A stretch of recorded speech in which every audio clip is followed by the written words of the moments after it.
তো আমাদের এখানে একটা ম্যাথ দেওয়া আছে যে কৌণিক গতিশক্তি ও মোট শক্তি সংক্রান্ত একটা ম্যাথ। এটা হচ্ছে ফিজিক্সের নিউটনিয়ান বলবিদ্যার কনসেপ্ট, এই ম্যাথটা।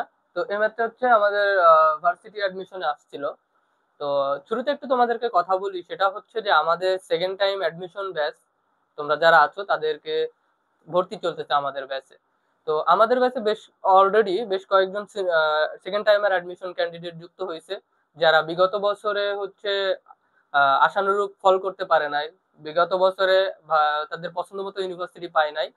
তো এখন হচ্ছে আবার সেকেন্ড টাইম প্রিপারেশন নিতে চাচ্ছে, কারণ অলমোস্ট দেখো ঢাকা ইউনিভার্সিটি বাদে ম্যাক্সিমাম ইউনিভার্সিটিতে কিন্তু মানে বাকি সব, ঢাকা ইউনিভার্সিটি আর ইঞ্জিনিয়ারিং ইউনিভার্সিটি যেগুলো, ওগুলো বাদে হচ্ছে সব ইউনিভার্সিটি গুলাতেই সেকেন্ড টাইম অ্যাডমিশন পরীক্ষা দেওয়ার সুযোগ আছে।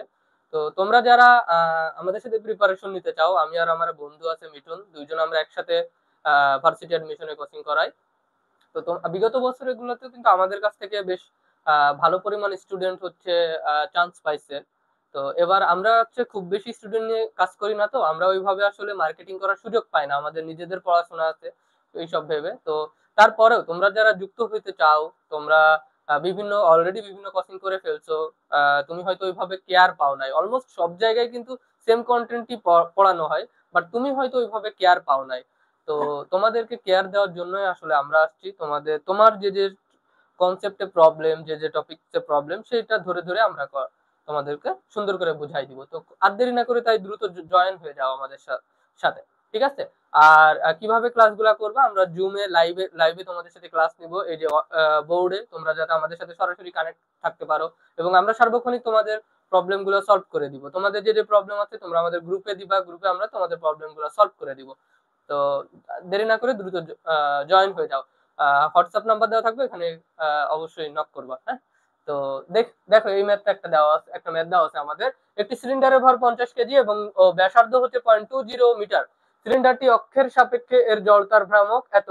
সিলিন্ডারটি যখন 2 মিটার পার সেকেন্ড বেগে আনুভূমিক ভাবে গড়াতে থাকে তখন তার মোট শক্তি কত হবে? এটা একটা এমসিকিউ ম্যাথ। তো ম্যাথটা যদি ইন জেনারেল ফরম্যাটে তুমি করতে যাও, তো দেখো ভর দেওয়া আছে, ব্যাসার্ধ দেওয়া আছে, একটা সিলিন্ডার এর সাপেক্ষে জড়তার ভ্রামক দেওয়া আছে। সিলিন্ডারটি যখন এত বেগে আনুভূমিক ভাবে গড়াতে থাকে, ঠিক আছে, আনুভূমিক ভাবে সিলিন্ডারটা গড়াবে, তাহলে তার কি থাকবে? রৈখিক গতিশক্তি থাকবে, ঘূর্ণন গতিশক্তি থাকবে, দুইটা আলাদা আলাদা বের করে যোগ করবা, হ্যাঁ, ইন জেনারেল নিয়মে। তো এইভাবে করতে কিন্তু তোমার অনেক টাইম লাগবে, প্লাস ভুল হওয়ার সম্ভাবনা আছে। তো আমি তোমাদেরকে কিছু শর্টকাট শিখাই দিব, কয়েকটা জিনিস লিখে দিব, ওইখান থেকেই তুমি ওইগুলা জাস্ট সূত্র অ্যাপ্লাই করবা, ফর্মুলা, তাহলে তোমাদের এগুলা হয়ে যাবে, ঠিক আছে? আচ্ছা দেখো আমি এখানে লিখে রাখছি যে গড়িয়ে চলা গোলাকার বস্তুর মোট শক্তি হবে আমাদের হচ্ছে mv²। একটা গোলাকার বস্তু থাকবে, যে কোনো গোলাকার বস্তু থাকতে পারে। তো সেই ক্ষেত্রে আমাদের মোট শক্তি মানে রৈখিক গতিশক্তি আর ঘূর্ণন গতিশক্তি টোটাল যোগফল হবে mv²। এবং গড়িয়ে চলা গোলাকার গোলকের ক্ষেত্রে যে গোলক যদি থাকে তাহলে মোট শক্তি হবে 7/10 mv²। আর গড়িয়ে চলা সিলিন্ডার বা কোনকের যদি বলা থাকে, যদি একটা বলা থাকে যে কোনক গড়িয়ে চলতেছে, এইভাবে এখানে সিলিন্ডার বা কোনক থাকতে পারে, তার মোট শক্তি হবে 3/4 mv²। এই জিনিসটা গুলা একটু মনে রাখবা, কারণ এমসিকিউ সলভ করতে এগুলো তোমার জানলে তুমি অনেক দ্রুত সলভ করতে পারবা। তাহলে এখানে এখানে দেখো কি দেওয়া আছে, এখানে দেওয়া আছে একটি সিলিন্ডারের ভর দেওয়া আছে। সিলিন্ডারের ক্ষেত্রে আমাদের যে মোট শক্তি কত হবে সেটা বের করতে বলছে। সিলিন্ডারটি যখন এত মিটার পার সেকেন্ড বেগে অনুভূমিক ভাবে গড়াতে থাকে, ঠিক আছে? তো অনুভূমিক ভাবে যখন গড়াতে থাকে তখন রৈখিক গতিশক্তিও থাকে, তার ঘূর্ণন গতিশক্তিও থাকে, ঠিক আছে? তো ঘূর্ণন গতিশক্তি বের করার জন্য আবার আমাদের আয় লাগে, জড়তার ভ্রামক বের করা লাগে। এত কিছু করা লাগবে না, তুমি জাস্ট এইগুলো যদি জানো ডিরেক্ট বসাই দিবা, তোমার খুব দ্রুত অ্যান্সার সলভ করতে পারবা। তাহলে দেখো এখানে সিলিন্ডার দেওয়া আছে, তাই না? তো সিলিন্ডারের ক্ষেত্রে মোট শক্তি কত হবে, এই যে এটা। তাহলে এখানে হচ্ছে মোট শক্তি ইকুয়াল টু কত হবে? 3/4 mv², ঠিক আছে?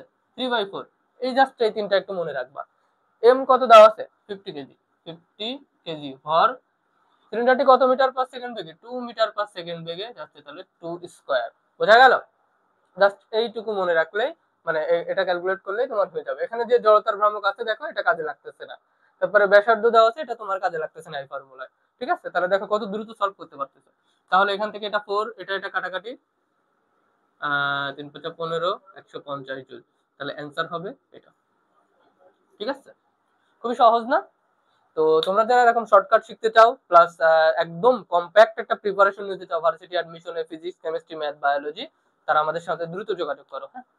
টাটা।